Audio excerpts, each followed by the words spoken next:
नमस्कार दोस्तों, जरा एक सवाल अपने आप से पूछिए। क्या आपने कभी गौर किया है दुनिया में कुछ लोग बार बार सफल क्यों हो जाते हैं? वही हालात, वही सिस्टम, वही देश, फिर भी कुछ लोग इतिहास बना देते हैं और ज़्यादातर लोग सिर्फ शिकायतें। क्या ये किस्मत है या फिर सफलता के पीछे कोई ऐसा नियम जिसे समझ लिया तो नतीजे तय हो जाए? आज मैं आपको कोई मोटिवेशन भाषण नहीं सुना रहा, आज मैं आपको सफलता की साइंस सुनाने वाला हूँ। यह साइंस खोजी थी उस इंसान ने जिसने अपनी ज़िंदगी के 20 साल दुनिया के सबसे अमीर, सबसे पावरफुल और सबसे सफल लोगों को स्टडी करने में लगा दिए।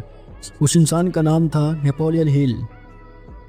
उन्होंने Android, cornea, Henry Ford, Thomas Edison जैसे लोगों से एक ही सवाल पूछा, आप बार बार सफल क्यों हो जाते हैं और कैसे हो जाते हैं? और 20 साल की रिसर्च के बाद हिल एक नतीजे पर पहुँचे। सफलता कोई इमोशन नहीं है, ये एक प्रोसेस है। अगर आप उस प्रोसेस को फॉलो करते हैं तो रिजल्ट अपने आप आते हैं। आज उसी प्रोसेस के 3 सबसे गहरे नियम मैं आपको एक ही वीडियो में बताने वाला हूँ। ध्यान से सुनिए, क्योंकि ये वीडियो आपकी सोच की दिशा बदल सकता है। अब जरा अपने आसपास देखिए, ज़्यादातर लोग मेहनत करते हैं फिर वो आगे नहीं बढ़ते। क्यों? नेपोलियन हिल कहते हैं यही है पहला नियम। दुनिया का हर असफल इंसान एक ही बीमारी से पीड़ित होता है, उसे अपना लक्ष्य साफ साफ नहीं पता। लोग कहते हैं मुझे अमीर बनना है, मुझे सफल होना है, मुझे कुछ बड़ा करना है, लेकिन जब उनसे पूछा जाए कितना पैसा, कब तक, किस तरीके से, तो जवाब आता है बस ऐसे ही। हिल कहते हैं जिस लक्ष्य की परिभाषा नहीं होती, दिमाग उसे गंभीरता से नहीं लाता। आपका दिमाग जीपीएस सिस्टम की तरह काम करता है। अगर आप जीपीएस में डाल दें कहीं भी पहुंचना है तो आप कहीं नहीं पहुंचेंगे, लेकिन जैसे ही आप डालते हैं जहां पहुंचना है, इस समय तक दिमाग रास्ते ढूंढना शुरू कर देते हैं। इसलिए हिल कहते हैं लक्ष्य हमेशा लिखित, स्पष्ट और समयबद्ध होना चाहिए। एंड्रे कार्नेगिया ने हिल से कहा था, मैंने कभी पैसा नहीं कहा, मैंने सिर्फ फैसले लिए। एक पक्का फैसला, मुझे क्या चाहिए, कब चाहिए और किसी भी कीमत पर चाहिए।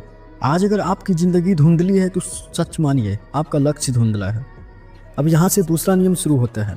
मान लीजिए आपको अपना लक्ष्य पता चल गया, लेकिन क्या अकेले आप उसे हासिल कर सकते हैं? नेपोलियन हिल का जवाब है नहीं। उन्होंने कहा दुनिया में आज तक कोई भी बड़ा इंसान अकेले सफल नहीं हुआ। यही है मास्टरमाइंड प्रिंसिपल। जब 2 या 2 से ज़्यादा लोग एक ही उद्देश्य के लिए सोचते हैं तो एक नई शक्ति पैदा होती है। आज की भाषा में इसे कहते हैं सिनर्जी। लेकिन ज़्यादातर लोग क्या करते हैं? वे अपनी ज़िंदगी उन लोगों के साथ बिताते हैं जो उन्हें डराते हैं, जो उनके सपने का मजाक उड़ाते हैं, जो कहते हैं ये नहीं हो पाएगा। हिल साफ कहते हैं आपकी सोच, आपकी कमाई और आपका भविष्य उन 5 लोगों का औसत है जिनके साथ आप सबसे ज़्यादा समय बिताते हैं। हेनरी फोर्ड को लोग अनपढ़ कहते थे, लेकिन फोर्ड ने कहा मेरे पास हर सवाल का जवाब नहीं है, लेकिन मेरे पास ऐसे लोग हैं जो जवाब ढूंढ सकते हैं। सफल लोग मेंटोर बनाते हैं, गलत संगत से दूरी बनाते हैं और खुद से बेहतर लोगों से जोड़ते हैं। याद रखिए, गलत संगत सपनों को धीरे धीरे जहर देती है। अब तीसरा और सबसे खतरनाक नियम, बहुत से लोग लक्ष्य भी बनाते हैं, सही लोगों से भी जुड़ते हैं, फिर भी बीच रास्ते रुक जाते हैं। क्यों? क्योंकि उनमें विश्वास और निरंतरता नहीं होती है। नेपोलियन हिल कहते हैं फैथ कोई अंधविश्वास नहीं है। फैथ मतलब अपने फैसले पर तब भी टिके रहना जब नतीजे नज़र न आए हो। अधिकतर लोग बस एक कदम पहले हार मान लेते हैं। और हिल कहते हैं अक्सर सफलता असफलता से सिर्फ एक कदम आगे खड़ी होती है। थॉमस एडिसन ने 10,000 बार कोशिश की, लोगों ने कहा आप फेल हो गए। एडिसन ने कहा मैं फेल नहीं हुआ हूँ, मैंने 10,000 तरीके खोजे जो काम नहीं करते।